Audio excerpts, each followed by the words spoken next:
प्रदेशाध्यक्ष सरदार निशांत सिंह जी,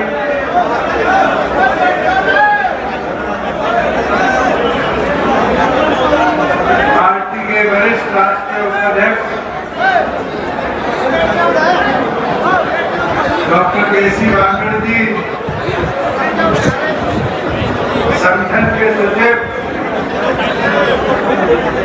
मास्टर राजेंद्र लिताड़ी जी, आपके पड़ोस के विधायक भाई अमरजी नाडा जी, हमारे पिछले सेल के अध्यक्ष रामेश ठाकुर जी,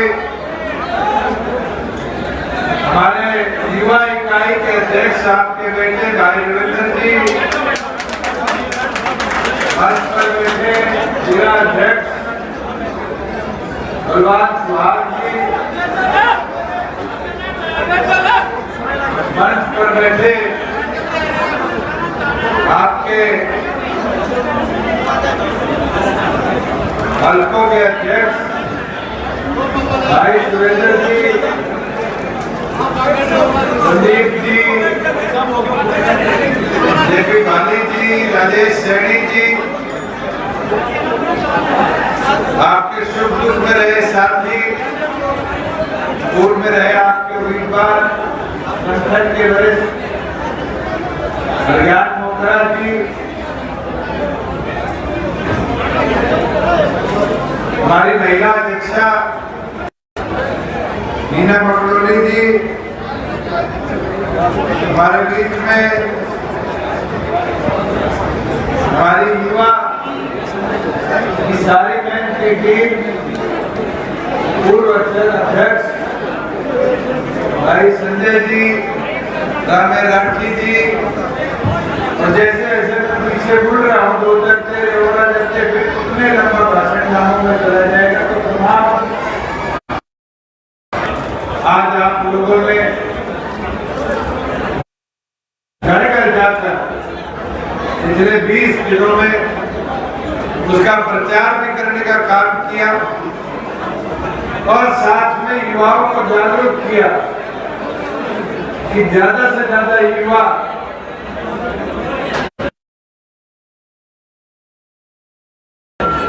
उस पर रजिस्ट्रेशन कराने का काम करेंगे। साथियों, मुझे वो दिन भी याद है जब माननीय हाईकोर्ट ने इस पर स्टे किया और जैसे स्टे हुआ सबसे पहले तो कांग्रेस वाले बोले कि 75% तो जुमला था। फिर प्रदेश के प्रत्येक रोजगार में 4 में से 3 नौकरियों में अधिकार हो तो हरियाणा के छोटे छोटियों को आयकर देने का काम है। और इसका नतीजा दिखने लगा। हमने इंडस्ट्री से चर्चा करी तो कई ऐसे लघु उद्योग मिले छोटे जो आज भी 90% हरियाणा के युवाओं को रोजगार देकर बैठे।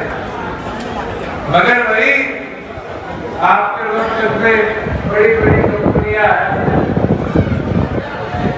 चाहे वो एशियन पेंट हो, कोका कोला हो, लक्ष्मी वाला हो, आज इनके हम डाटा उठाकर देखते हैं तो अभी भी हरियाणा की हिस्सेदारी थी। और किसी छोटे छोरी का बायोडाटा भेज दे तो केवल मात्र ये कह के छोड़ दिया जाता है कि जी नौकरी करने लायक नहीं।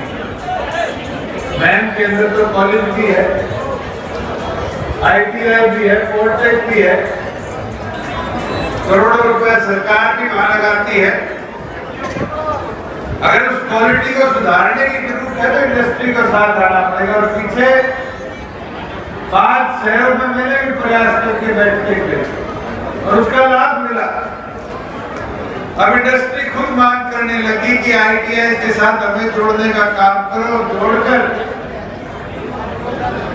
हमारी इंडस्ट्री के साथ लगने वाले कार्यों में बच्चों को ट्रेन करो 3 महीने ट्रेनिंग कराकर हम उनको फैक्ट्रियों में उनकी आगे की ट्रेनिंग भी कराएंगे, नौकरी भी लगाने का काम।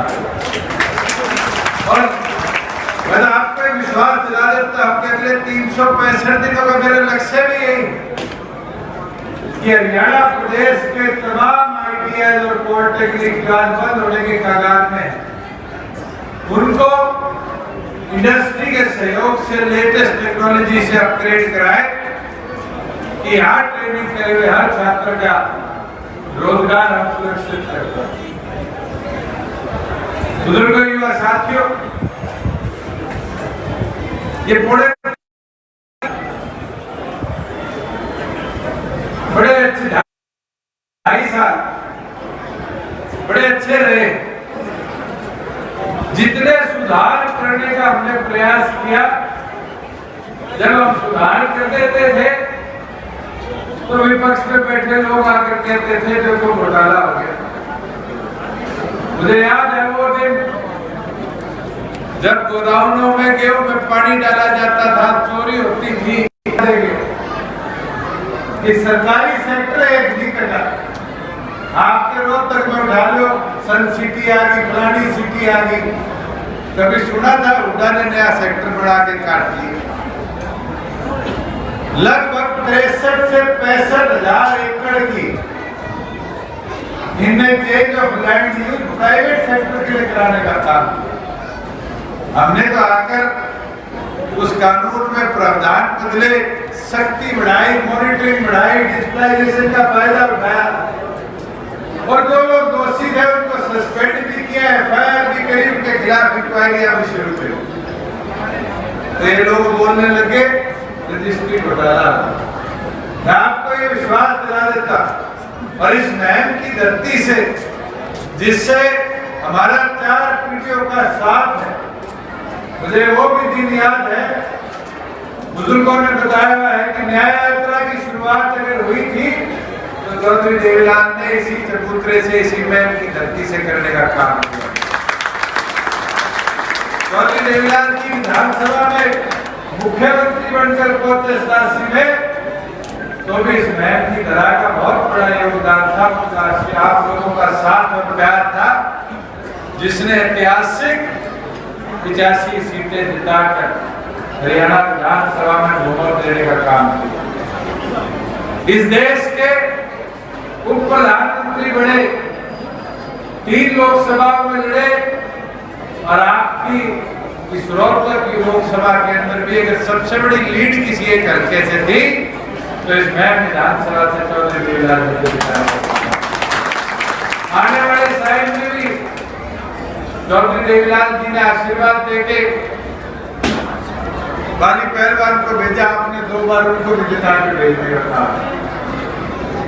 उसके बाद समय राजनीति में ऊपर नीचे चलता रहता है और कई लोग भी आए, मगर मैं आपसे पूछना चाहता हूं, आज इस साथ में पड़े टूरिज्म के हमको देखते हैं और दिन प्रतिदिन इसकी हालत बदसे बदहाल होती जा रही है। इसका कारण है किसी ने इस हमारे ऐतिहासिक तालाब पर, इस टूरिज्म के स्पॉट पर विकास की नजरों से देखने का काम किया। कई बार हाईवे से जाते हैं, मैं तो मानता हूँ राजनीतिक लोगों का जो लगाव था कस्बों से, गांव से, इन बाईपास वाले भी लगाव कम करा दिया। एक तरह से तो ये शराब सा बन के हमारे लिए सफर तो छोटा हो गया, मगर मैं घुसते थे तो यहाँ मास्टर जी के रुक गए, चेयरमैन साहब के रुक गए, आगे पंप पे रुक गए, उससे आगे रुक गए, 4-5 ठिकानों पे रुक के निकला करते थे। अब तो बाईपास ऐसे बन गए, हमारी कमी है बाईपास से आते जाते रहते कि आप लोगों से निरंतर दिल्ली शिमला आते जाते मुलाकात होती थी, उसमें भी कमी आ गई। और पिछले 2 साल भी ऐसे रहे, चाहे वो कोरोना काल हो, चाहे आंदोलन का समय हो, चाहे कोरोना की दूसरी वेव हो। इस दौरान पॉलिटिकल मूवमेंट केवल मात्र हमारी नहीं, सबकी रिस्ट्रिक्टेड है। अब उस चीज को बदलना भी है कि अमरजीत जी की सुन रहा था, पुराना में चार्ट करके दे दी। हमारे सब डिवीजन जो कही थी वो भी बढ़ने का काम होगा, कॉलेज बन जाएगा। अमरजीत जी पुराना ना देखो, ये ज्ञान जी, रविंद्र, सुरेंद्र, ये तो सारे यही बैठे। अब आपकी जिम्मेवारी मैं लगाऊंगा संगठन की तरफ से, जो आगे मेंबरशिप अभियान का साथ गुजरती है तो साथ झाटों के बढ़वाने का भी आपने काम करना है।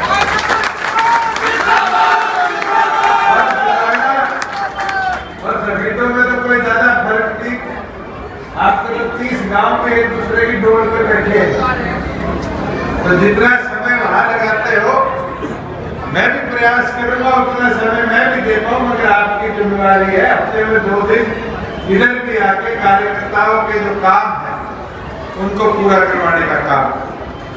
एक समस्या मेरे सामने जरूर आई है कि परसों अपने हरियाणा में कई जगह ओले भी गिरे, बारिश का भी पानी खड़ा हुआ, और इसके लिए हमने ऑलरेडी आदेश दे दिया और कल चिट्ठी भी आ जाएगी कि इसकी विशेष गिरदावरी भी करवाकर किसान के जो फसल का नुकसान हुआ,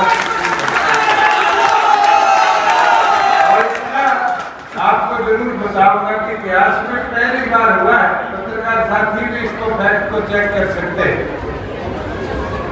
कि पिछली खरीफ की जो फसलों में नुकसान आया था, 1.5-2 साल तक किसान को मुआवजा नहीं मिलता। डिजिटलाइजेशन का फायदा उठाते हुए हमारी सरकार ने कर दिखाया कि पिछली खरीफ के 10 जिलों के भी 2 जिले तो बाकी है, 8,92,000 एकड़ जो फसल खराबा हुआ उसके 562 करोड़ रुपए किसान के खाते में भी हमने पहुंचाने का काम किया। साथियों, जहाँ ग्राम पंचायतों की बात है, आज के दिन प्राथमिक तौर पर हमारे तालाब जो थे गांव के सबसे साफ सुथरे तालाबों में गिने जाते थे, पर अब गांव में पानी की सप्लाई बहुत ज्यादा है, ट्यूबवेल बोरवेल सबने कर रखे, दिन प्रतिदिन खराब होते जा रहे।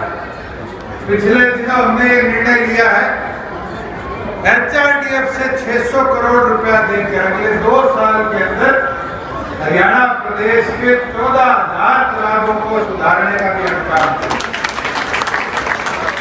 उनकी सफाई भी कराएंगे, उनका डे टू डे रख रखाव है उसकी भी मॉनिटरिंग करेंगे। और जहाँ सेब की समस्या है, पिछले दिनों इसका भी हमने रिव्यू किया। आपके तो जो अजमेर वाले गांव है सामन और ये साथ में लगते हुए नारनौंद के खांडा वगैरह, इससे लेके बास, भवानी, खेड़ा, घराना, तालू होते हुए और ये मिश्री जो दादरी में पड़ता है बहुत साल, इस सारे इलाके में निरंतर पानी खड़ा रहता है। इस बार हमने 450 करोड़ तो फ्लड और ड्रॉट में इसमें डलवाए हैं कि रेगुलर पंपिंग रहे और वहां पाइपलाइन डालने की व्यवस्था भी बनाई जाए, जिससे किसान के खेत को बंजर होने से रोका जाए, उसमें पानी की जो नुकसान होता है खड़े रहने से उसको समाप्त किया। और तो और अब हमने केंद्र को एक प्रपोजल भेजा है कि 2,500 करोड़ की लागत से जो ये हमारे ऊपर के गांव भटोर के आपके बेरी को छूते हुए कलानौर के और आगे कसूरा के पास चले जाए बुहाड़ा के सारे गांव तलोई हल्के के जहाँ पानी खड़ा होता है, वहां भी drain to drain special pipeline की प्रपोजल बनाकर उसको भी व्यवस्था के तौर पर ठीक करवाने का काम करें। बुजुर्गों युवा साथियों, राजेंद्र जी आपको बताए गए थे कि जो वादा श्रीमती नैना चौटाला जी ने चुनरी चौपाल में किया था, उसको भी हमने लक्ष्य के तौर पर प्राथमिक बनाने का काम किया। आज उसका नतीजा है कि अब जो भी नया राशन डिपो का अलॉटमेंट होगी उसमें 30% हिस्सेदारी हमारी पढ़ी लिखी माता और बहनों की हम देने का काम करें। पंचायतों में, जिला परिषदों में, ब्लॉक समितियों में 50% हिस्सेदारी, जिसके लिए ये कई साथी बारी पूछ लेते हैं सरपंची का चुनाव कब कराओगे, सरपंची का कराओगे। मैं तो इनको बोल के थक गया कि हमारी लड़ाई हम कोर्ट से लड़ते रहेंगे और उसी दिन कराएंगे जब हमारी माता और बहनों के लिए 50% अधिकार पंचायतों में। बुजुर्गों, युवा साथियों, जहाँ विकास की बात, कांग्रेसी बारी कहते हैं हरियाणा में बेरोजगारी बढ़ गई। मैं तो पत्रकार साथियों को बोलना चाहूंगा, इतिहास उठाकर दिखवाओ कांग्रेसियों। 2004 से लेकर 14 तक कांग्रेस का शासन प्रदेश में रहा। क्या एक बड़े बिजनेस यूनिट ने इस प्रदेश में अपनी स्थापना करने का काम किया? या तो पुराना साहब के टाइम पे मारुति मानेसर में आई थी, होंडा धारूहेड़ा में आई थी, हीरो धारूहेड़ा में आई थी। कांग्रेस की सरकार में तो इंडस्ट्री में लट बजे थे। मारुति में डीएल मार दिया था, हीरो होंडा के आगे तो कांड हुआ, आप भी नहीं भूल सकते कि किस दरिद्रगी से हीरो होंडा के कर्मचारियों को चौक पे बांधकर एक पार्क में बिठाकर पुलिस ने लाठीचार्ज करने का काम किया। ये तो आपकी सरकार है जिसके अंदर 900 एकड़ खटखोदा आपसे थोड़ी सी दूर है। मारुति अपना तीसरा हरियाणा का प्लांट स्थापित करने का काम कर रही है। आपसे थोड़ी दूर है फारूकनगर, जहां पर फ्लिपकार्ट एशिया का सबसे बड़ा 140 एकड़ का वेयर हाउस बनाकर 12,000 युवाओं को नौकरी देने का काम करे। और मेवात हमारा एक ऐसा हिस्सा माना जाता था जिसमें इंडस्ट्री नहीं जाएगी। हमने उस मेवात की धरा पर भी दुनिया की सबसे बड़ी मोबाइल, ये कैमरों की, लैपटॉप की बैटरी बनाने वाली कंपनी एटीएम को 180 एकड़ में स्थापना करने के लिए जमीन देने का काम किया। और तो और कई छात्र विरोधक को क्या मिला।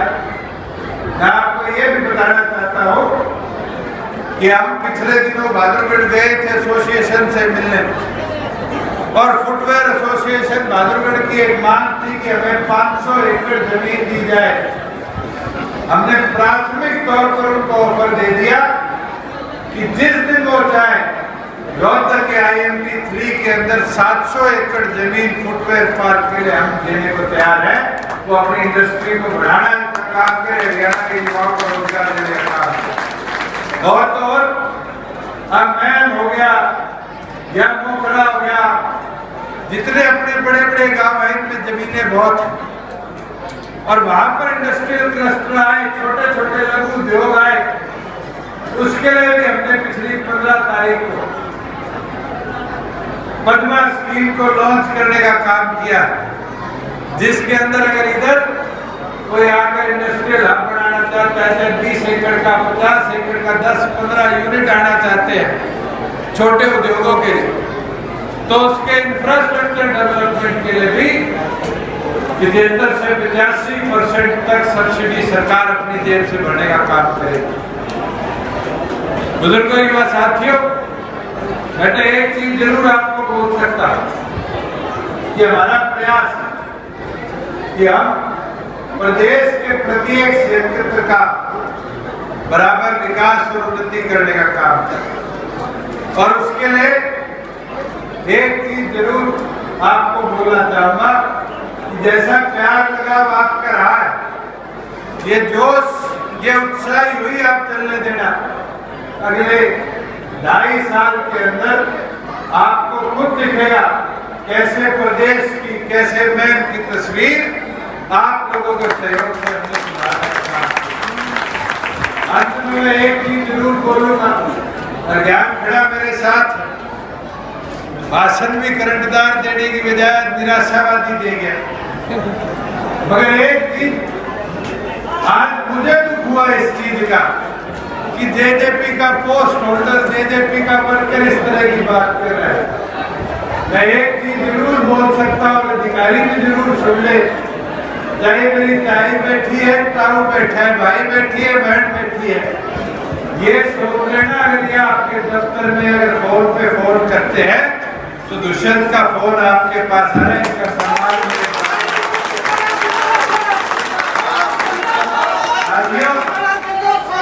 मैं एक चीज बोल सकता हूँ, अगर ज्ञान जैसी बात करोगे मैं निराश होऊंगा, मैं कमजोर होऊंगा, और अगर मैं मानी तरीके से बात करोगे, जोश दिखाओगे जैसे चौधरी देवीलाल के टाइम पे दिखाया करते थे, तो ये संगठन भी मजबूत होगा, आप भी मजबूत होंगे और प्रदेश में आप लोगों की ताकत भी बढ़ने का काम करेगी। रविंदर का सारी युवा टीम का आभार व्यक्त करता हूँ, धन्यवाद करता हूँ कि मैं हल्के को आज इस पावन धरा पर इस ऐतिहासिक चबूतरे पर एकत्रित करने का काम किया, और यही उम्मीद और आग्रह आपसे करता हूं कि मार्च महीने में डॉक्टर अजय सिंह चौटाला जी के जन्म दिवस से प्रदेश भर में आपके मेंबरशिप अभियान चलाया जाएगा। ज्यादा से ज्यादा साथियों को, नयों को जोड़ने का काम करो, और कोई साथी पीछे रह गए, कोई साथी ऐसे रह गए जो आज